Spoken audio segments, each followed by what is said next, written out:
Hello students, আজকের online ক্লাসে তোমাদের স্বাগত। আজকের টপিক সোসাইটি অ্যান্ড এনভায়রনমেন্ট, অর্থাৎ সমাজ এবং পরিবেশ। চলো শুরু করা যাক। প্রথমে বলি, এই টপিকটা সম্বন্ধে তোমাদের একটা প্রাথমিক ধারণা প্রত্যেকের রয়েছে। আজকে আরেকটু ডিটেলসে বিষয়টা নিয়ে আলোচনা করা হবে। আমাদের যে পরিবেশ এবং পরিবেশের মধ্যে অবস্থিত যে ওয়াইল্ড লাইফ রয়েছে, সেটাকে রক্ষা করার জন্য ভারতের সংবিধানের আর্টিকেল 48-এর এতে একটি প্রভিশন রয়েছে, যেখানে তোমার পরিবেশ রক্ষার জন্য এবং পরিবেশে অবস্থিত তার উপাদানগুলোকে রক্ষার জন্য বলা হয়েছে আর কি। এটা বলার উদ্দেশ্য হলো একদিকে পরিবেশটার প্রোটেকশন করা এবং যে এনভায়রনমেন্ট রয়েছে সেটার আরও ইমপ্রুভমেন্ট ঘটানো। আমরা জানি যে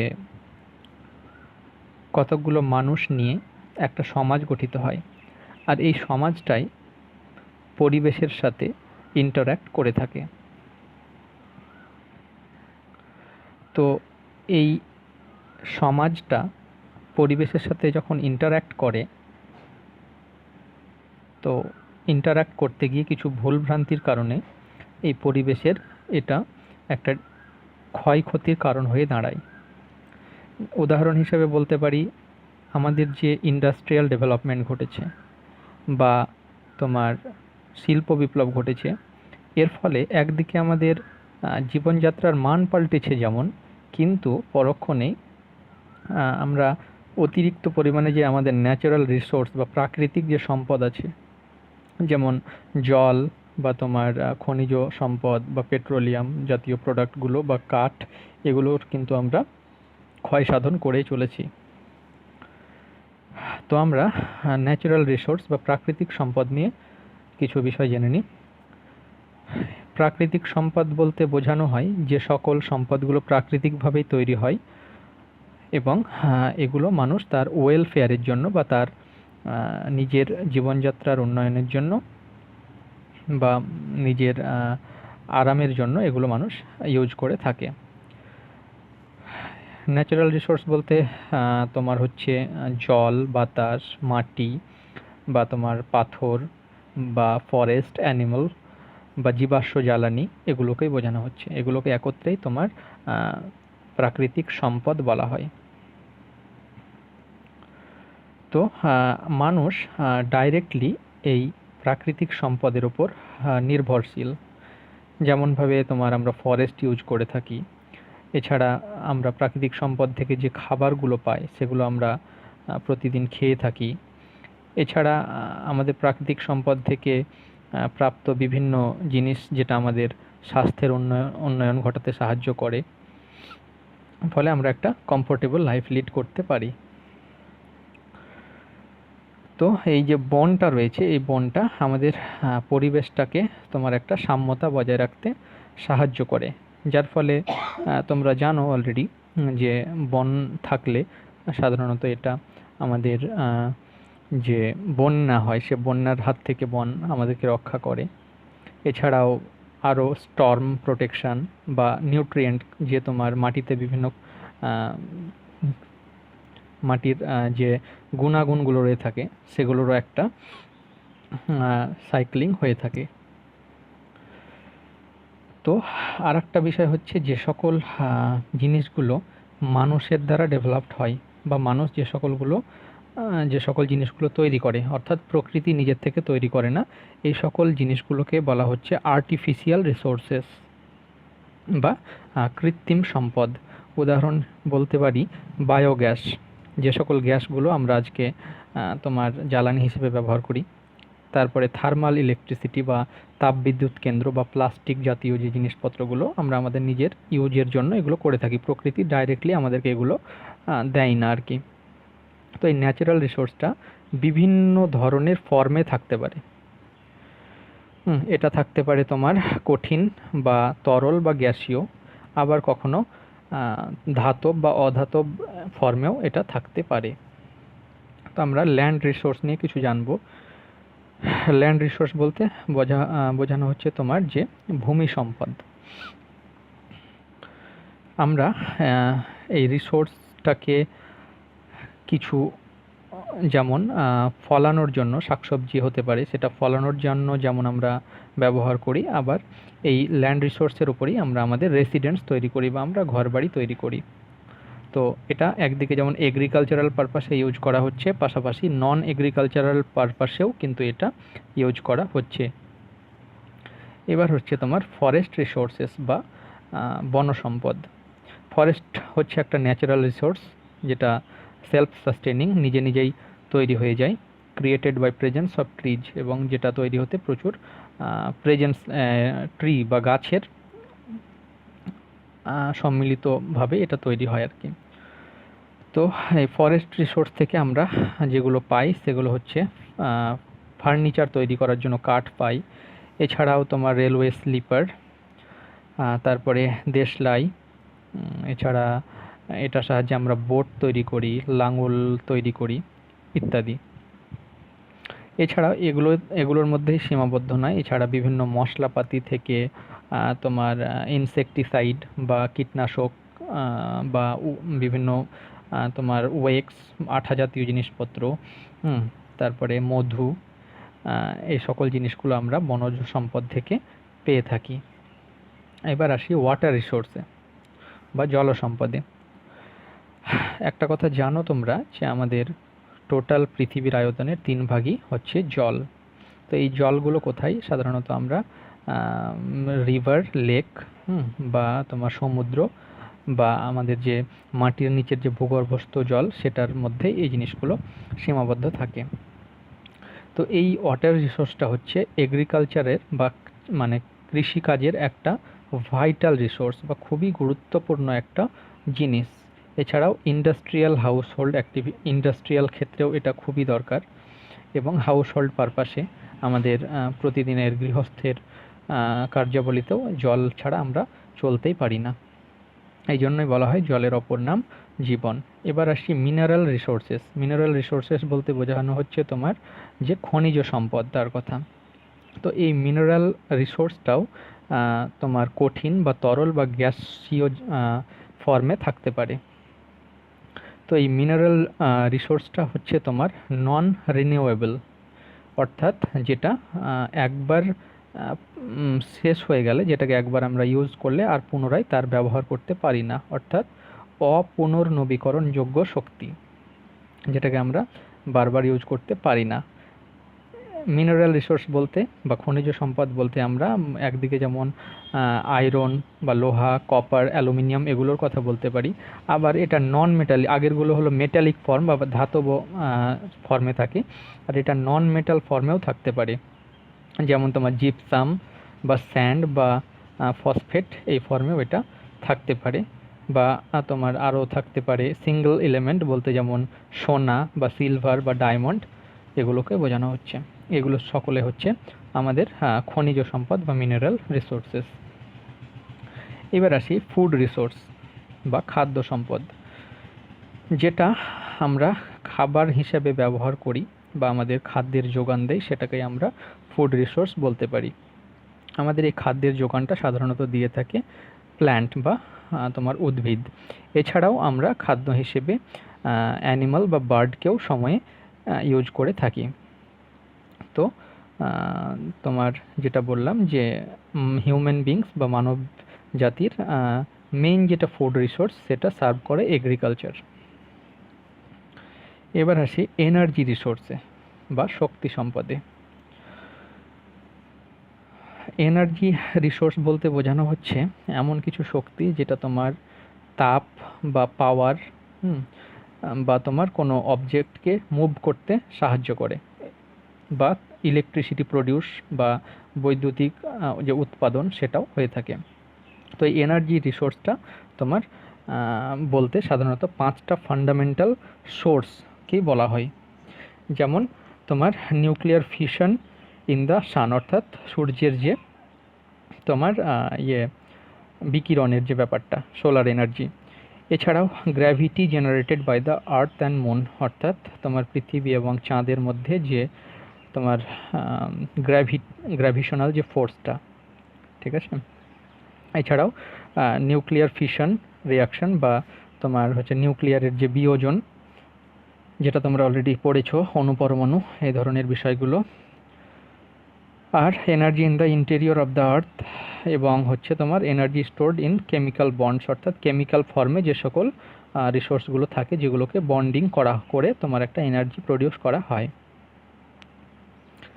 তো আমরা যে এনার্জি রিসোর্সের যে ম্যাক্সিমামটাই আমরা ফসাইল ফুয়েলস বা জীবাশ্ম জ্বালানি থেকে তোমার পেয়ে থাকি। আর জীবাশ্ম জ্বালানির একটা ডিসঅ্যাডভান্টেজ রয়েছে, যে জীবাশ্ম জ্বালানিগুলো হচ্ছে তোমার নন রিনিউয়েবল বা অপুনর্নবীকরণযোগ্য, অর্থাৎ এটা একবার যদি আমরা ক্ষয় করে দিই তো এটা একদিকে যেমন আমরা পুনরায় ব্যবহার করতে পারবো না, ঠিক তেমনই আর একটা ব্যাপার হচ্ছে যে এই নন রিনিউয়েবল রিসোর্সগুলো তোমার যখন এটাকে জ্বালানো হয় বা ইউজ করা হয় তখন এটার কিন্তু পরিবেশের একটা ক্ষয় সাধন করে। উদাহরণ হিসেবে যদি বলি যে আমরা যে গাড়ি একটা যানবাহন চালানোর জন্য যে তেলটা ইউজ করি, সেটা ডিজেল হোক পেট্রোল হোক, তো এটা যখন আমরা একবার ইউজ করছি এটাকে আমরা পুনরায় কিন্তু আর ইউজ করতে পারবো না, একবার মানে খরচ হয়ে গেল মানে একদম শেষ। আর দোসরা হচ্ছে সেখান থেকে যে একটা ধোঁয়া আসছে সেটা কিন্তু পরিবেশের দূষণ ঘটাতে সাহায্য করছে। এবার ন্যাচারাল রিসোর্সের আরও কিছু মেন ক্যাটাগরিগুলো নিয়ে আলোচনা করব।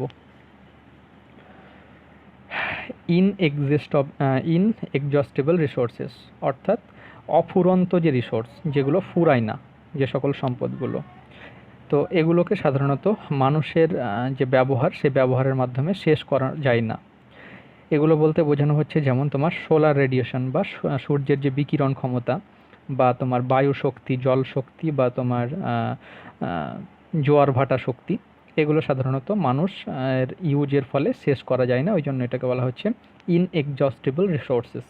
সিমিলারলি তার উল্টো যে ব্যাপারটা এক্সস্টেবল রিসোর্সেস, যেটা ফুরন্ত, অর্থাৎ যেটার একটা ফুরিয়ে যাওয়ার সম্ভাবনা রয়েছে। তো এই সকল জিনিসগুলো সাধারণত প্রকৃতিতে একটা লিমিটেড কোয়ান্টিটিতে থাকে, অর্থাৎ এগুলো আনলিমিটেড নয়, এবং একটা সময় এগুলো শেষ হয়ে যাওয়ার সম্ভাবনা রয়েছে যেভাবে আমরা কন্টিনিউয়াস ইউজ করছি এগুলো। যেমন তোমার উদাহরণ বলতে পারি স্টক অফ কোল, অর্থাৎ আমাদের যে কয়লা যেটা আমরা ইউজ করছি আজকাল, তো এটা একটা সময় শেষ হয়ে যাওয়ার সম্ভাবনা রয়েছে। এবার আসছি রিনিউয়েবল রিসোর্সেস। নন রিনিউয়েবল রিসোর্সের কথা তো বললাম, এটা তার উল্টো রিনিউয়েবল রিসোর্সেস, অর্থাৎ পুনর্নবীকরণযোগ্য শক্তি, অর্থাৎ যে সম্পদটা বা যে শক্তিটা একবার আমরা ইউজ করে দেব, কিন্তু একবার ইউজ করার পরেই সেটা শেষ হয়ে যাবে না, সেটাকে আবারও আমরা পুনরায় ইউজ করতে পারবো, যেটা কনস্ট্যান্টলি অ্যাভেলেবল থাকবে। যেমন তোমার হচ্ছে ওয়াটার, ঠিক আছে, এটাকে আমরা রিপ্লেসও করতে পারবো বা এটাকে রিকভারও করতে পারবো। ধরো একটা উদাহরণ বলি, যে ধরো আমাদের বাড়িতে যে জলটা ব্যয় করা হয়, তো বাড়ির যে ওয়েস্ট ওয়াটারটা সেটা তো কোথাও একটা গিয়ে পড়ে, সে ওয়েস্ট ওয়াটারটাকে যদি আমরা মনে করি যে কাজে লাগাবো, তাহলে আমাদের হয়তো যে বাগান বা যে জমি জমা থাকে সেখানেও আমরা সেই ওয়াটারটাকে সাপ্লাইয়ের মাধ্যমে একটা পুনরায় অন্য একটা কাজে এটা লাগাতে আমরা পারছি। তো আর একটা উদাহরণ যদি বলি, যেমন আমাদের হচ্ছে তোমার বন সম্পদগুলো একটা ন্যাচারাল রিসোর্স যেটা নিজে নিজেই তৈরি হয়ে যায়, এবং যদিও এটা ধ্বংস সাধনও হয় তারপরেও এদের আবারও পুনরায় নিজে নিজে তৈরি হয়ে যাওয়ার একটা সম্ভাবনা থাকে। যে দাবানলগুলো ঘটে বনে, তো দাবানল ঘটার পরে আবারও একটা সময়ে সেই গাছগুলো থেকে নতুনভাবে সেই জায়গাগুলো থেকে গাছ গজিয়ে আবারও বনে সেটা রূপান্তরিত হয়। আর এই রিনিউয়েবল এনার্জিগুলো আর একটা ব্যাপার মানে ভালো দিক রয়েছে, সেটা হলো এরা সাধারণত পরিবেশ দূষণ ঘটায় না, ঠিক আছে।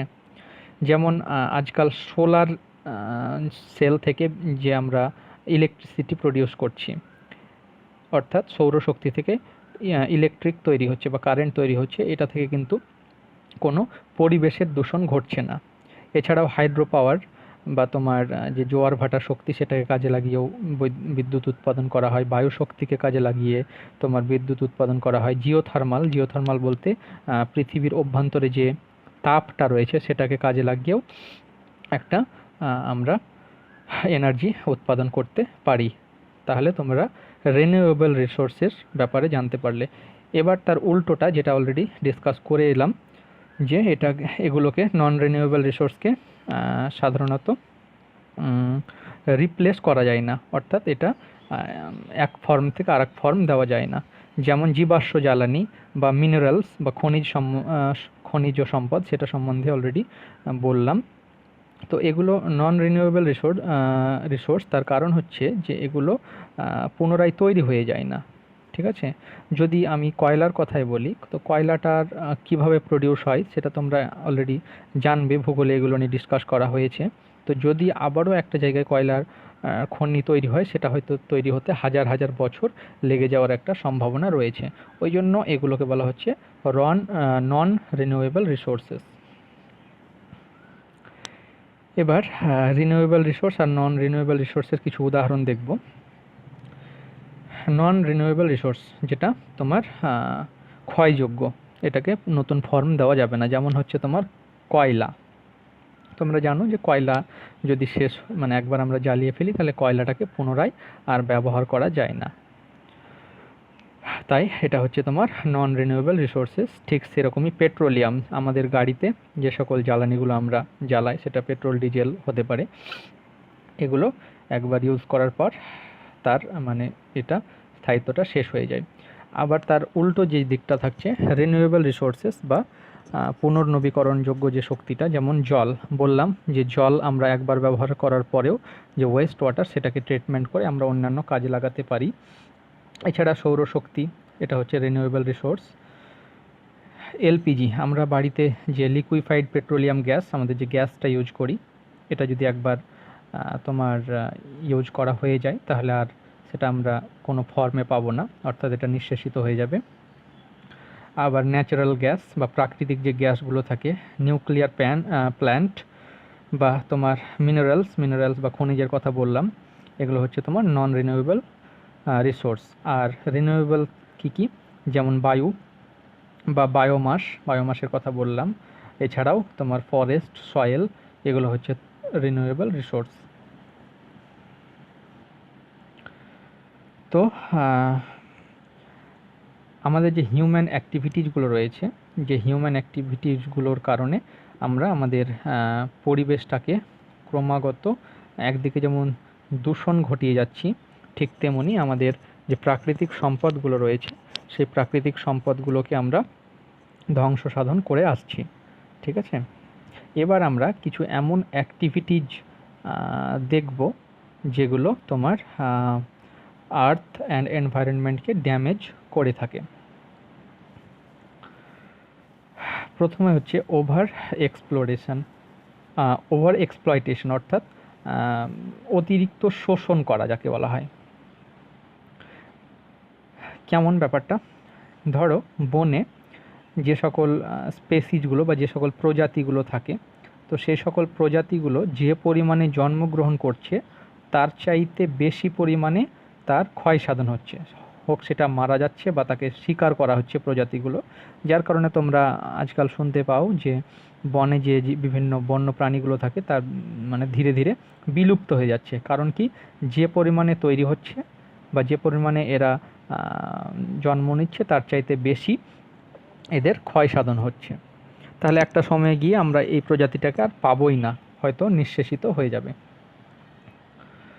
এছাড়াও যে বিভিন্ন তোমার বন্য যে মেডিসিনাল প্ল্যান্টসগুলো বা ঔষধি গাছগুলো রয়ে থাকে, সেগুলো আমরা এত পরিমাণেই ইউজ করে থাকি, যার ফলে এগুলো একটা সময়ে যে পরিমাণে প্রোডাকশান হচ্ছে, তার চাইতে বেশি পরিমাণে ইউজ হচ্ছে, ফলে একটা সময়ে এগুলো শেষ হয়ে যাওয়ার সম্ভাবনা রয়েছে।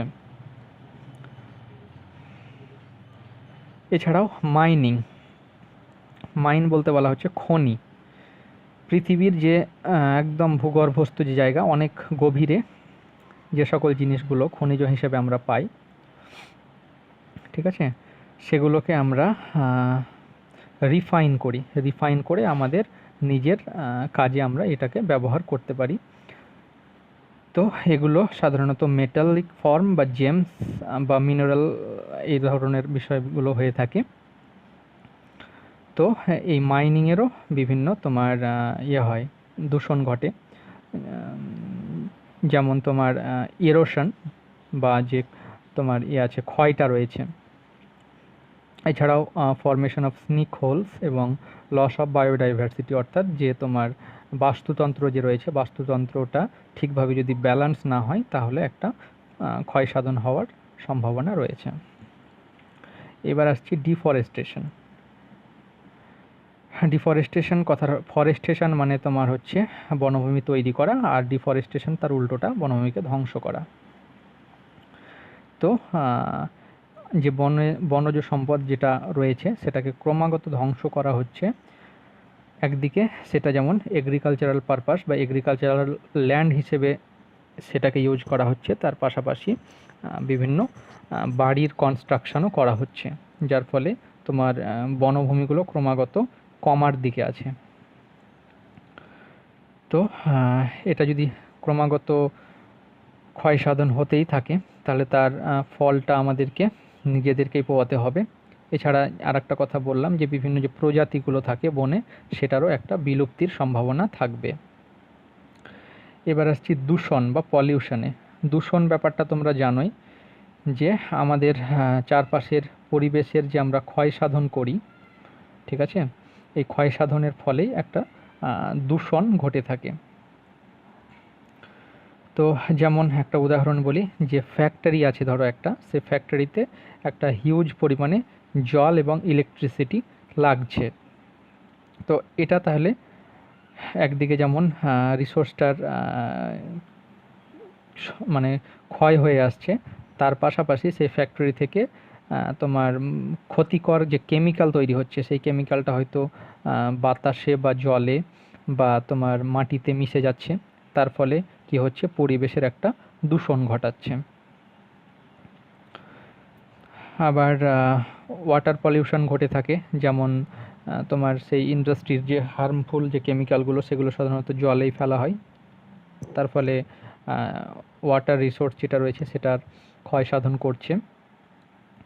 এছাড়াও জীবাশ্ম জ্বালানির যে নির্গমন, সেটা থেকেও পরিবেশের দূষণ ঘটে। কার্বন ডাইঅক্সাইডের পরিমাণ বেড়ে যায়।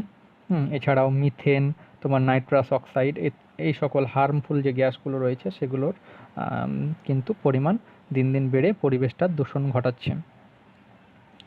এবার যে দূষণ যে পদার্থগুলো থাকে, দূষক, তারা দুটো ফর্মে থাকতে পারে। একটা হচ্ছে পলিউট্যান্টস দ্যাট ক্যান ডিকম্পোজ, যেটা পরিবেশের ভালো কাজে লাগে, ডিকম্পোজ করতে পারে। আর তার আরেকটা আছে যেটা ডিকম্পোজ করতে পারে না। উদাহরণ হিসেবে বলতে পারি যে আমাদের যে সকল ভেজিটেবল ওয়েস্টগুলো থাকে, বাড়িতে শাকসবজির কাটার পরে যে সকল ওয়েস্টগুলো হয়, ঠিক আছে, বা ওয়েস্ট পেপার বা তোমার কাঠের যে ওয়েস্টগুলো থাকে, এই সকল জিনিসগুলোকে ডিকম্পোজ করা যায়, একটা আলাদা ফর্মে সেটা রূপান্তরিত হতে পারে, রিপ্লেস হতে পারে। কিন্তু কিছু কিছু জিনিস যেগুলো ডিকম্পোজ করা যায় না, ঠিক আছে, যেমন পেস্টিসাইড, ইনসেকটিসাইড, অর্থাৎ তোমার পেস্টিসাইড বলতে বলা হচ্ছে যে কীটনাশক যে জিনিসগুলো থাকে বা কেমিক্যালগুলো থাকে, এগুলো সাধারণত ক্ষয় সাধন করে, এটার কোনো ভালো দিক নেই। এছাড়াও পরিবেশ দূষণ ঘটানোর জন্য আরও কিছু ফ্যাক্টর রয়েছে, যেমন গাড়ি থেকে যে তোমার এটা ফিউমটা যেটা বেরোয়, সেটা থেকে বায়ু দূষণ করে। এছাড়াও এগ্রিকালচারাল ফিল্ডে অতিরিক্ত পরিমাণ কেমিক্যাল ইউজ করার ফলে তোমার মাটির যে পিএইচ বা অ্যালকালাইনিটি, অম্লত্ব, এগুলো কিন্তু বেড়ে যায়। এছাড়াও যে প্লাস্টিক ওয়েস্টগুলো থাকে, প্লাস্টিক যেটা আমরা ইউজ করার পর সাধারণত ফেলে দিই, সেটা বটল হতে পারে, বোতল বা ব্যাগ প্লাস্টিকের, এ সকল জিনিসগুলো যদি আমরা মাটিতে বা তোমার সমুদ্রে ফেলে দিই, তাহলে তোমার কি হচ্ছে, ওয়াটারের একটা ডিস্ট্রাকশন ঘটছে। এছাড়াও কিছু ডেঞ্জারিয়াস গ্যাস রয়েছে, যেমন ক্লোরোফ্লুরোকার্বন, মিথেন, কার্বন ডাইঅক্সাইড, এগুলো কি হচ্ছে পরিবেশে এগুলোর মাত্রা বেড়ে যাচ্ছে বা রিলিজ করে দিচ্ছে এগুলোকে। এবার আমরা যে আলাদা আলাদা 3টা ফরম্যাটের যে দূষণ রয়েছে সেগুলো সম্বন্ধে জানব। ল্যান্ড পলিউশন বা ভূমি দূষণ, এটা তোমরা অলরেডি জানো যে আমাদের যে ভূমি থাকে সেই ভূমিতে আমরা যে সকল হার্মফুল সাবস্ট্যান্সগুলো থাকে সেগুলোকে যদি আমরা ফেলি তাহলে স্বাভাবিকভাবেই একটা ভূমি দূষণ ঘটবে। সেম ওয়াটার পলিউশন, জল দূষণও ঘটতে পারে। আর এয়ার পলিউশন বা তোমার হচ্ছে বায়ু দূষণ। তো এই দূষণ ঘটলে কি কি হবে সেটা এবার ডিসকাস করব। যদি তোমার ল্যান্ড পলিউশন ঘটে বা ভূমি দূষণ ঘটে তাহলে এখান থেকে বিভিন্ন প্রকারের ডিজিজ বা রোগ হতে পারে। কলেরা হতে পারে, টাইফয়েড হতে পারে। এছাড়াও কি হবে, ভূমি দূষণের ফলে তোমার আমাদের যে চাষবাসের একটা ক্ষমতা অটোমেটিক্যালি কমে যাবে। এবার আসি ওয়াটার পলিউশনে। ওয়াটার পলিউশনের ফলেও তোমার বিভিন্ন প্রকারের অসুখ হতে পারে, যেমন ডায়রিয়া, জন্ডিস, টাইফয়েড, ঠিক আছে এগুলো। এবং আমাদের ড্রিঙ্কিং যে ওয়াটার আছে সেটা আমরা পলিউশন ঘটলে সেটা ইউজ করতে পারবো না ড্রিঙ্কিং হিসেবে। এছাড়া এয়ার পলিউশন থেকে তোমার সাধারণত হার্টের বা শ্বাসের বিভিন্ন সমস্যা হয়, ক্যান্সার হতে পারে। আর আবহাওয়ার পরিবর্তনের জন্য তো এয়ার পলিউশন অবশ্যই একটা দায়ী আছে। এটার জন্য আমরা কি করব, আমাদের করণীয় কি? ল্যান্ড পলিউশনকে কমানোর জন্য আমরা যে ফরেস্টটাকে কাটা বন্ধ যদি করে দিই, বা হার্মফুল যে পেস্টিসাইডগুলো আছে সেগুলোকে যদি আমরা মানে অল্প পরিমাণে ইউজ করি, বা সেগুলোকে ইউজ না করে প্রাকৃতিক উপায়ের যে সকল সারগুলো থাকে সেগুলো যদি আমরা ইউজ করি তাহলে আমরা ল্যান্ড পলিউশন দূর করতে পারবো। ওয়াটার পলিউশন দূর করতে পারবো যে সকল জীবাণুগুলো বা যে সকল নোংরাগুলো আমরা জলে ফেলি সেগুলোকে না ফেলার মাধ্যমে। এছাড়াও এয়ার পলিউশন আমরা রোধ করতে পারি যে জ্বালানি যেটা থাকে সেই জ্বালানিটাকে একটা নির্দিষ্ট পরিমাণে ইউজ করার ফলে, এবং আমাদের যেগুলো দরকার থাকবে না সেগুলোকে না জ্বালানোর ফলে। যেমন একটা জিনিস ঘটে থাকে দিল্লি বা হরিয়ানা অধ্যুষিত এলাকাগুলোতে, যে তাদের যে কৃষির জমির যে ওয়েস্ট যে প্রোডাক্টগুলো থাকে সেগুলোকে তারা জমির মধ্যে জ্বালিয়ে দেয়। তার ফলে এটা থেকে যে পরিমাণ ধোঁয়া উৎপন্ন হয় তাতে পরিবেশের একটা মারাত্মক ক্ষতি করে, যার ফলে তোমরা প্রতি বছরই খবরে দেখতে পাও শীতকালের দিকে যে মানে এতটাই মানে ওয়েদারটা ধোঁয়াটে হয়ে থাকে যে মানুষ কিছুদিন গত বছরই তোমার মানুষ এমন একটা জটিল পরিস্থিতি তৈরি হয়েছিল যে মানুষ বাড়ি থেকে কেউ বেরোতে পারছিল না, স্কুলগুলো ছুটি দিয়ে দেওয়া হয়েছিল কিছুদিনের জন্য। এবার আসছি ক্লাইমেট চেঞ্জে। একটা উদাহরণ দিই, ধরো একটা বাঁশ ফাঁকা কোনো একটা জায়গাতে রাখা রয়েছে এবং বাঁশের জানালা দরজা সব লাগানো রয়েছে। বাঁশটা কিন্তু প্রখর রোদের মধ্যে আছে। এবার তুমি যদি সেই বাঁশের মধ্যে বসে থাকো, যেহেতু বাঁশের জানালা দরজা সব লাগানো আছে, তাহলে প্রচণ্ড একটা অস্বস্তি ফিল করবে। তুমি সেই জায়গাটা থেকে বাইরে বেরিয়ে আসলে মনে হবে যে তোমার বাইরেটাই ঠান্ডা রয়েছে, সেই বাসের মধ্যে জায়গাটাই প্রচণ্ড গরম মনে হচ্ছে। তো আমাদের পরিবেশের ক্ষেত্রেও ঠিক সেম জিনিসটাই ঘটে থাকে। যখন আমরা আমাদের পরিবেশকে অতিরিক্ত পরিমাণে উত্তপ্ত করে দিই আমাদের যে জীবাশ্ম জ্বালানিগুলোর মাধ্যমে, তার ফলে পরিবেশের যে এই যে দূষণটা ঘটছে সেই দূষণটা কিন্তু পৃথিবী থেকে কিন্তু বাইরে যেতে পারছে না, যার ফলে আমাদের এই অ্যাটমসফিয়ারটা এত গরম হয়ে থাকছে। গ্লোবাল ওয়ার্মিং ঘটছে, যেটাকে আমরা গ্রিন হাউস এফেক্ট নামে জানি। আর ফরেস্টের কথা তো বললাম, ফরেস্ট হচ্ছে তোমার কার্বন ডাইঅক্সাইড যেটা অতিরিক্ত পরিমাণে পরিবেশে আজকাল মিশে যাচ্ছে সেটাকে সেটাকে তোমার গ্রহণ করে তার পরিবর্তে অক্সিজেন ফিরিয়ে দেওয়ার মাধ্যম হচ্ছে তোমার ফরেস্ট। কিন্তু যদি ফরেস্টকেই আমরা যদি ক্রমাগত ক্ষয় করে আসি তাহলে এটা কি করে সম্ভব? যার কারণে তোমরা দেখতে পাচ্ছ আজকাল যে দিন দিন কার্বন ডাইঅক্সাইডের মাত্রা এবং অন্যান্য গ্যাসের মাত্রা বেড়েই চলেছে। একটা সমীক্ষাতে দেখা গেছে যে আমাদের পরিবেশের শিল্প বিপ্লব ঘটার আগে যে পরিমাণে অক্সিজেন ছিল তার থেকে আজকে যে পরিমাণে কার্বন ডাইঅক্সাইড ছিল আজকে তার চাইতে প্রায় 31% কার্বন ডাইঅক্সাইডের পরিমাণ বেড়ে গেছে এই সকল ইন্ডাস্ট্রিয়ালাইজেশন ঘটার ফলে। যার ফলে তোমরা আজকাল প্রাকৃতিক দুর্যোগ যেগুলো সেগুলো কিন্তু খুব সচরাচরই দেখতে পাচ্ছ। এবার আসছি হার্মফুল রেডিয়েশন। তোমরা অতিবেগুনি রশ্মি এই ব্যাপারটা অলরেডি শুনে এসেছো। তো আমাদের সূর্য থেকে যে তাপ বিকিরণ হয় সেই তাপটা বা সেই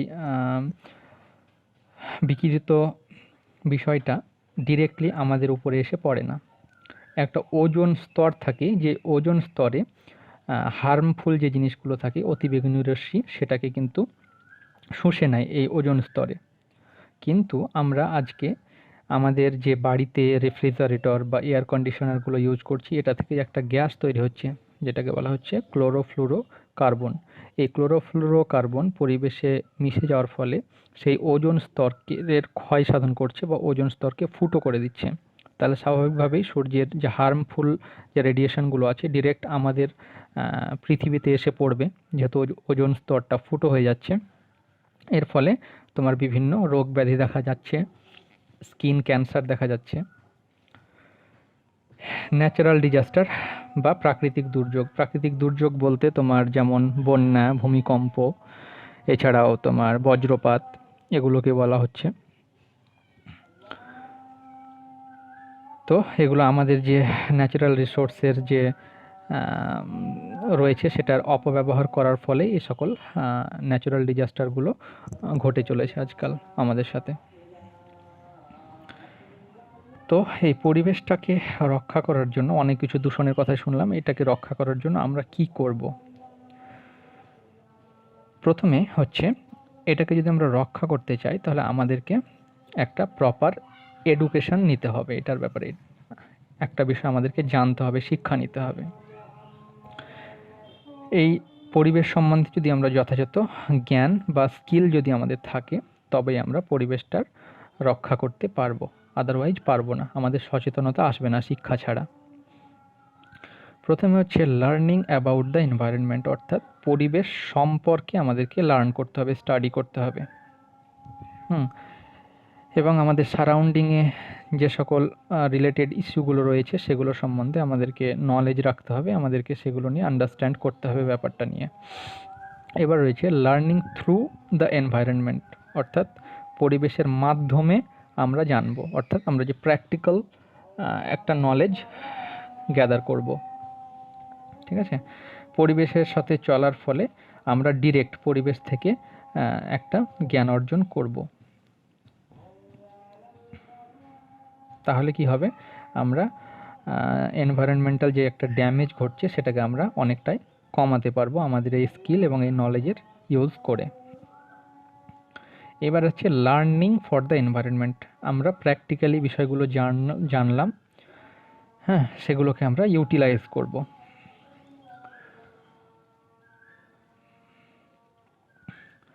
তো এবার আর একটা জিনিস রয়েছে কি, রিডিউস, রিইউজ এবং রিসাইকেল। এর সাহায্যেও কিন্তু আমরা পরিবেশ দূষণ কমাতে পারি।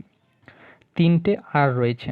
3টে আর বলতে একটা রিডিউস, একটা রিইউজ এবং একটা হচ্ছে রিসাইকেল। এই 3টে আরকে সাধারণত ইউজ করা হয় আমাদের মডার্ন ওয়েস্ট ম্যানেজমেন্টের একটা কনসেপ্ট হিসেবে। চলো এগুলো এবার দেখে নিই। প্রথমে হচ্ছে রিডিউস। রিডিউস কথাটির বাংলা অর্থ হচ্ছে প্রশমিত করা বা কমানো। অর্থাৎ আমাদের যেটা ইউজ করা দরকার সেটাই আমরা ইউজ করব, যেটা আমাদের ইউজ করা দরকার নয়, মানে এটা ইউজ না করলেও চলবে, সেটা আমরা ইউজ করব না। যদি এটা আমরা ইন্ডিভিজুয়াল লেভেল থেকে, যদি প্রত্যেকেই যদি এটার ব্যাপারে আত্মসচেতন হই, ঠিক আছে, যেগুলো আমাদের দরকার, সেটা হোক শপিংয়ের ক্ষেত্রে বা আমাদের জীবনযাত্রার ক্ষেত্রে আরও বিভিন্ন যে দিক রয়েছে সেগুলোর ক্ষেত্রে যদি আমরা এই রিডিউস ব্যাপারটাকে যদি আমাদের জীবনে অ্যাপ্লাই করি, তাহলে অনেক লাভ হবে। একদিকে যেমন আমরা পরিবেশের ক্ষয়সাধন থেকে রক্ষা করতে পারবো, ঠিক তেমনই আমাদের নিজেদেরও লাইফের কিন্তু একটা বেটারমেন্ট ঘটবে। এবার আসছে রিইউজ, অর্থাৎ পুনরায় ইউজ করব। পুনরায় ইউজ বলতে কী জিনিস? আমরা হয়তো কোনো কিছু একটা ইউজ করেছি, তার গুণাগুণটা খারাপ হয়েছে, কিন্তু গুণাগুণটা খারাপ হয়েছে বলে আমি সেটাকে একদমই ফেলে দিচ্ছি না, সেটাকে অন্য কোনো একটা পারপাসে ইউজ করছি। যেমন আমাদের বাড়ির ক্ষেত্রে দেখবে তোমরা যে আমাদের প্রতিদিনের পরিহিত যে পোশাকগুলো থাকে, এই পোশাকগুলো যখন একটু পুরনো হয়ে যায়, সেই পোশাকগুলোকে বাড়িতে মায়েরা বিভিন্ন তোমার কাঁথা জাতীয় জিনিসপত্র এটা থেকে তৈরি করে থাকে। তাহলে এটা হচ্ছে তোমার রিইউজ, অর্থাৎ এটাকে পুনরায় অন্য একটা ফরম্যাটে ইউজ করা হচ্ছে। আর রিসাইকেলটাও রিউজের মতোই, কিন্তু যখন রিসাইকেল বলতে বোঝা হচ্ছে যে কোনো কিছু একটা জিনিস যেটা অলরেডি মানে পুরোটাই ক্ষয় হয়ে গেছে, তারপরে এটাকে ইউজ করা হচ্ছে একটা ইকোনমিক ভ্যালুর জন্য, ঠিক আছে। যেমন তোমার হচ্ছে মেটাল, যে মেটালগুলো থাকে, যেমন তোমার সেটা অ্যালুমিনিয়াম হতে পারে বা আয়রন হতে পারে, সেগুলোকে যখন তার গুণাগুণটা নষ্ট হয়ে যাচ্ছে তখন তাকে আবার গলিয়ে নতুন কিছু একটা তৈরি করা হচ্ছে। পেপারটাকেও সেক্ষেত্রে করা হয়, বা প্লাস্টিক জাতীয় যে বিভিন্ন জিনিসপত্র আমাদের বাড়িতে থাকে যেগুলো আমরা ফেলে দিই, তো সেই জিনিসগুলো দেখবে অনেকে কিনে নিতে আসে, সেই জিনিসগুলো তারা কিনে নিয়ে গিয়ে একটা জায়গায় জমা করে সেই জিনিসগুলোকে আবার পুনরায় গলিয়ে রিসাইকেল করা হয়। অর্থাৎ জিনিসটা একদম তার গুণাগুণটা নষ্ট হয়ে গেছে, কিন্তু তারপরেও তাকে অন্য একটা ফরম্যাটে নিয়ে যাওয়া হচ্ছে, এটাই হচ্ছে রিসাইকেল। তো রিডিউস বলতে বোঝানো হলো তাহলে যে ইউজ লেস থিংস, অর্থাৎ আমরা অল্প পরিমাণে প্রত্যেকটা জিনিসই ইউজ করব, আমাদের প্রয়োজন মাফিক ইউজ করব, ম্যাক্সিমামটা ইউজ করব না। রিইউজ বলতে বোঝাচ্ছে কোনো একটা তোমার প্রোডাক্ট যেটাকে আমরা লং টাইমের জন্য ইউজ করব, অর্থাৎ সেটাকে মানে খুব অল্প সময়ে যে ছুঁড়ে ফেলে দেবো সেটা করব না। আর রিসাইকেলটা তো বললামই, যে একটা জিনিস যেটার গুণাগুণ নষ্ট হয়ে গেছে সেটাকে অন্য কোনো মানে পদ্ধতিতে আবারও ইউজ করা বা কাজে লাগানো, এটা হচ্ছে রিসাইকেল। তো এবার কিছু দেখব যে পরিবেশটাকে তোমার সেভ করার জন্য বা বাঁচানোর জন্য আমাদের কিছু অ্যাকশান কি আমরা করতে পারি। এই জ্ঞানগুলো যদি আমরা থাকে আমাদের, তাহলে আমরা একে যেমন নিজেরা সচেতন হব, পাশাপাশি আমাদের বন্ধুদেরকে বা ফ্যামিলিকে বা আমাদের পাড়া প্রতিবেশীদেরকেও কিন্তু আমরা যদি এগুলো সম্বন্ধে সচেতন করি, তাহলে আমরা সম্মিলিতভাবে পরিবেশটাকে রক্ষা করতে পারবো, কারণ এটা আমাদের একার দ্বারা রক্ষা করা সম্ভব নয়। এখানে যে বিষয়গুলো রয়েছে, দুটো জিনিস রয়েছে, একটা হচ্ছে অ্যাভয়েড আর একটা হচ্ছে প্রেফার। অ্যাভয়েড করা অর্থাৎ আমরা এটা বাদ দিব, এটা করব না, এবং প্রেফার মানে আমরা করব যেটা। তো এয়ার পলিউশন বা বায়ু দূষণের ক্ষেত্রে কোনটা অ্যাভয়েড করব আর কোনটা প্রেফার করব, যেটা বললাম একটু আগে, একটা উদাহরণ দিলাম যে হরিয়ানা পাঞ্জাবের দিকে একটা ঘটনা, যে কৃষিজাত যে তোমার জিনিসগুলো যেটা ওয়েস্ট হচ্ছে কৃষি জমিতে, সেটাকে তারা জ্বালিয়ে দেয়। তো এটা জ্বালানোর ফলে একটা পরিবেশ দূষণ ঘটে, তাহলে এটা আমরা করব না। এয়ার পলিউশনকে যদি আমরা মানে এয়ার পলিউশনের হাত থেকে যদি আমরা রক্ষা করতে চাই এয়ারকে, তাহলে এটা আমরা করব না। এগ্রিকালচারাল ফিল্ডে সে সকল জিনিসগুলো আমরা জ্বালিয়ে পরিবেশের ক্ষয় করব না। আমরা কি করব, যেমন প্রেফার করার ক্ষেত্রে এখানে বলা হয়েছে যে আমরা বাড়িতে এয়ার কন্ডিশনারের পরিবর্তে, এসির পরিবর্তে ফ্যান ইউজ করব, কারণ এয়ার কন্ডিশন থেকে বললাম যে সিএফসি একটা মারাত্মক গ্যাস বেরোয় যেটা আমাদের ওজোন স্তরের ক্ষতি করে। এবার আসছে এনার্জি ইউজ, বা আমরা বাড়িতে যে এনার্জিগুলো ইউজ করি, যেমন হোক সেটা ইলেকট্রিক, তো সেটার কি অ্যাভয়েড রয়েছে, যে আমরা যখন ধরো এক ঘর থেকে আর এক ঘরে স্থানান্তর করছি। তো আমরা কি করব, যে কোনো কিছু যে জ্বালিয়ে চলে গেলাম সেটা করব না, এটাকে আমরা অ্যাভয়েড করব। প্রেফার, আমরা পাবলিক ট্রান্সপোর্টের সাহায্য নিব, বাসের সাহায্য নিব পার্সোনাল কার ইউজ করার পরিবর্তে, বা সোলার বা তোমার বায়ুর যে শক্তি রয়েছে সেটার বেশি বেশি করে আমরা ইউজ করার চেষ্টা করব। ওয়াটার পলিউশনের ক্ষেত্রে অ্যাভয়েড হচ্ছে যে আমাদের যে ওয়েস্ট জিনিসগুলো যেগুলো আমরা ফেলে দিই, নোংরা জিনিসগুলো, সেগুলো ওয়াটারে আমরা ফেলবো না, এটা হচ্ছে অ্যাভয়েড করব আমরা। এবং প্রেফার করব হচ্ছে রিসাইকেল ওয়াটার, অর্থাৎ যে ওয়াটারটা ওয়েস্ট মানে আমরা ব্যবহার করে ফেলেছি সেটাকে আবার পুনরায় রিসাইকেল করে আমাদের কোনো একটা কাজে লাগাবো। যেমন আমি তোমাদের গার্ডেনে বাড়ির ব্যবহৃত জলগুলোর ইউজ করার কথা একটা উদাহরণ দিলামই। এবার আসছে তোমার ওয়েস্ট। ওয়েস্ট বলতে যে বজ্র কথা বলা হচ্ছে, এখানে প্লাস্টিক ব্যাগ ইউজ করাকে অ্যাভয়েড করতে বলা হচ্ছে, ঠিক আছে। আর প্রেফার করতে বলা হচ্ছে কি তোমার বায়োডিগ্রেডেবল ওয়েস্ট, যেগুলো অলরেডি বলে আসলাম তোমার। কেমিক্যালস ইন ফুড, এটা অবশ্যই তোমার কেমিক্যাল পেস্টিসাইড রয়েছে বা ফার্টিলাইজার রয়েছে, সেগুলোকে আমাদের অ্যাভয়েড করাই উচিত খাবার প্রোডাকশানের ক্ষেত্রে। আর আমরা প্রেফার করব হচ্ছে অর্গ্যানিক ফুড, যেটা কেমিক্যাল ফ্রি ফুড, এ ধরনের খাবারগুলোকে আমরা প্রেফার করব, বা এই ধরনের চাষবাসকে আমরা প্রেফার করব। এবার হচ্ছে তোমার ফরেস্ট প্ল্যান্ট। আমরা জানি যে বন থেকে আমরা বা কাঠ থেকে আমরা পেপার প্রডিউস করতে পারি। তো আমরা অবশ্যই যে পেপারটা প্রতিদিন আমরা ইউজ করে থাকি আমাদের লেখার জন্য, সেটাকে আমরা ম্যাক্সিমাম ইউজ করব না, আমাদের যতটুকু দরকার আমরা ততটুকুই ইউজ করব। তাহলে কি পরিবেশকে আমরা একদিক থেকে দূষণের হাত থেকে কিন্তু রক্ষা করতে পারবো, এটার মানে অল্প পরিমাণে ইউজ করার ফলে। প্রেফার করব কি, যে পেপারটা ইউজ হয়ে গেল সেটাকে আবার যাতে রিইউজ করা যায়, রিসাইকেল করা যায়, সে ব্যাপারটার দিকে আমরা প্রেফার করব। এবার আসছে ওয়াটার। ওভার ইউজ করব না ওয়াটারকে, সেটা অ্যাভয়েড করব, বেশি পরিমাণে জল কখনোই ব্যয় করব না আমরা। এবং কি করব, reducing water use during bathing, অর্থাৎ আমরা স্নানের সময় একটা নির্দিষ্ট পরিমাণ জল ইউজ করব, বা যে পরিমাণ জল আগে অপব্যয় করতাম সেটা আমরা করব না, প্রয়োজনে আমরা একটা বালতির সাহায্য নিতে পারি শাওয়ারের পরিবর্তে।